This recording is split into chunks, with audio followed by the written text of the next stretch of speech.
हाँ, जिग्नेश ने सुसाइड करने की कोशिश की। अभी कैसा है वो? और कौन से हॉस्पिटल में? हाँ, I'll कॉल। Okay bye. क्या हो गया? उनकी लड़ाई हो गई वापस? हाँ। पर क्यों? एक मिनट, लेकिन जिग्नेश ने सुसाइड करने की कोशिश क्यों की? मुझे नील बता रहा था कि वो जिग्नेश और निशी के बीच में बहुत दिनों से झगड़ा चल रहा था, बिकॉज निशी वाज थिंकिंग कि उसका मतलब जिग्नेश का एक्स्ट्रा मैरिटल अफेयर चल रहा है कहीं पे, और इस बात से बहुत ज्यादा बड़ा झगड़ा हो गया। निशी घर छोड़ के चली गई और जिग्नेश ने कुछ स्लीपिंग पिल्स वगैरह खा ली है, सुसाइड करने की कोशिश की, तो वो बहुत सीरियस है। मैंने कहा था ना डिम्पी, कुछ तो बुरा हुआ है, कुछ तो बुरी खबर आएगी। देखो आ गई। मुझे तो नील की चिंता हो रही है पैम। जरा सोचो उसे कितना बड़ा धक्का लगा होगा। रागिनी की एक मिसअंडरस्टैंडिंग की वजह से नील की जिंदगी बर्बाद हुई, और अब निशी की एक मिसअंडरस्टैंडिंग की वजह से जिग्नेश ने इतना बड़ा कदम क्या प्रॉब्लम है आपको? कोई पास्ट वापस लाने की क्या जरूरत है? ये सब लेकिन आगम उन्होंने कुछ गलत भी नहीं कहा। अरे गाइस मैंने क्या कह दिया उसके ऊपर तुम दोनों मत झगड़ो प्लीज। अरे बस इनफ। सिचुएशन क्या है? तुम लोग क्या लेके बैठे हुए हो? मैं हॉस्पिटल जा रही हूँ। ऑलराइट, मैं भी चलूंगा। मैं भी आऊंगा। नहीं, तुम में से कोई भी नहीं जाएगा मेरे साथ। मैं करण और निवेदिता को हॉस्पिटल में लेके जाती हूँ, और डिम्पी प्लीज बच्चों के साथ रहना। I'll call you, मैं फोन करती रहूंगी, ठीक है? और बताऊंगी सब कुछ। हाँ चलो जल्दी चलो।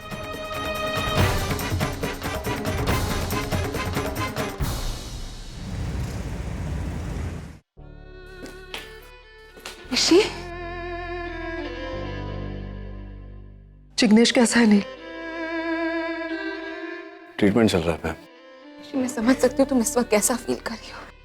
After all your husband is fighting between life and death. Don't worry Nishi, सब ठीक हो जाएगा। You have to be strong ना। निशी बेटा, सब ठीक हो जाएगा, don't worry. I am really very sorry उस दिन तुम घर पे आई थी मैं, लेकिन कुछ भी हो जाए, मैंने कहा था ना तुमसे, आप just a call away. Phone क्यों नहीं किया? ऐसे क्या बात हुई कि जिग्नेश को ऐसा स्टेप लेना पड़ा? क्या हुआ था? मेरा बेटा ऐसा कदम कभी नहीं उठाता अगर ये उसकी जिंदगी में नहीं होती। Excuse me, I am sorry, मैं जानती हूँ आप थोड़ी सी डिस्टर्ब्ड है, लेकिन इसका मतलब ये नहीं कि आप निशी को कुछ भी बोले। मतलब आप जानती भी नहीं है उसे ठीक से। देखिए उसकी हालत कैसी है और आप कुछ भी बोले जा रही है। एक मिनट, आप निशी को कितना जानती है? आई मीन, अब तो इनके साथ ज्यादा रही भी नहीं। What is wrong with your situation? नील, किस तरह से बातें कर रही हैं लोग? एक बार मेरा बेटा होश में आ जाए फिर सबको पता चल जाएगा सही क्या है और गलत क्या है। सुशीला बहन प्लीज, आप लोग ये बहस करने का या एक दूसरे को दोष देने का वक्त नहीं है। भाई साहब प्लीज, मैं आपसे रिक्वेस्ट कर रही हूँ, प्लीज इस समय यहाँ पे कोई सीन या कोई इशू क्रिएट मत कीजिए। जस्ट काम डाउन, लोग शांत हो जाए। निशी कहाँ जा रही?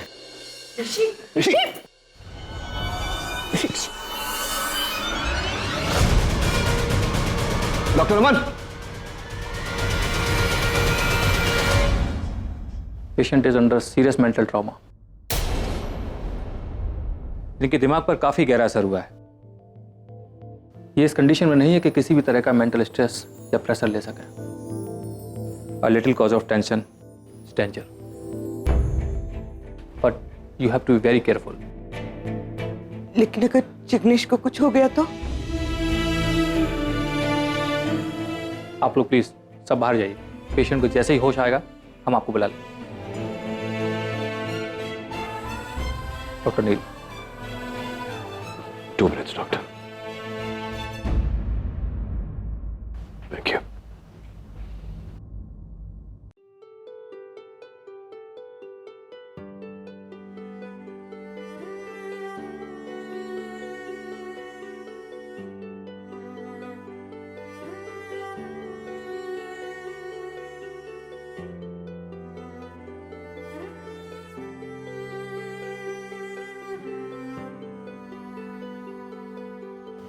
संभालो अपने आप को, सब ठीक हो जाएगा।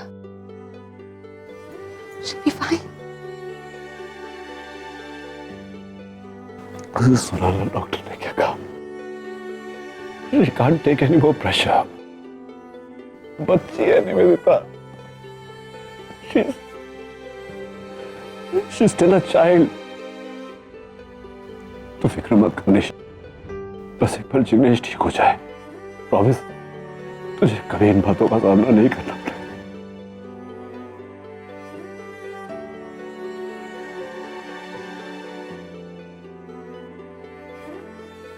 नील, जिग्नेश को होश आ गया है।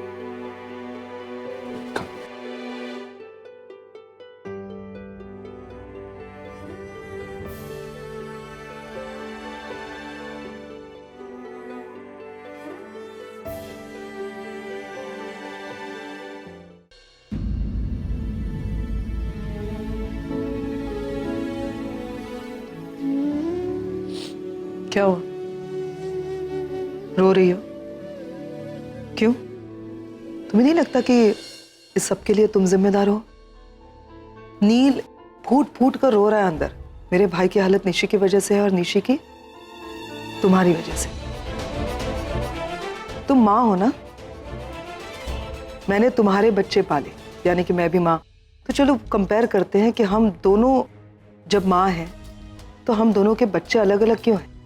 बच्चे तुम्हारे ही हैं, फिर भी वो जब मेरे साथ रहे तो इतने खुश और अच्छे कैसे रहे? जब तुम्हारे बच्चे तुम्हारे पास रहे तो उनकी हालत ऐसी क्यों हुई रागिनी?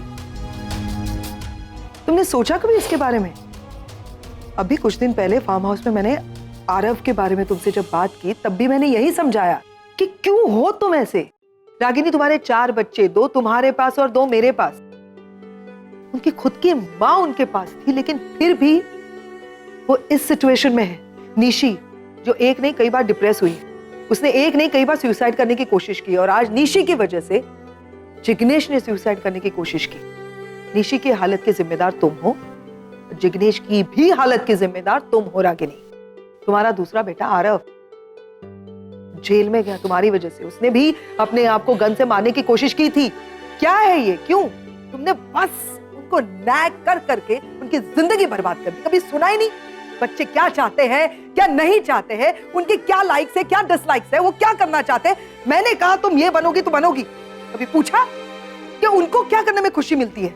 तुम्हारी गलती बस ये है कि तुम जिंदगी भर एक माँ बनकर रही। और पता है मैं क्यों अच्छी हूं? क्योंकि मैं अपने बच्चों की दोस्त बनकर रही। उनको दुनिया में बाहर जाने की जरूरत ही नहीं है ऐसी दोस्त।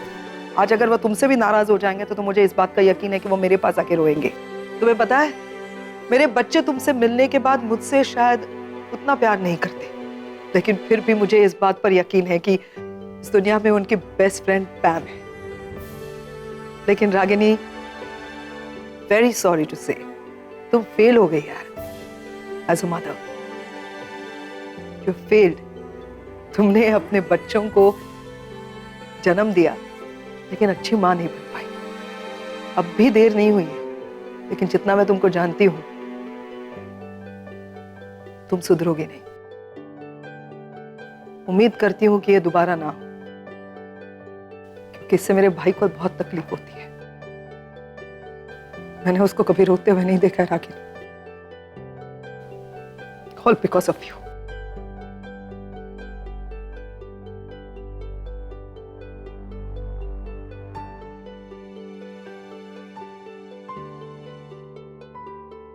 रागिनी, तुम फेल हो गई एज अ मदर। तुमने अपने बच्चों को जन्म दिया लेकिन अच्छी मां नहीं बन पाई।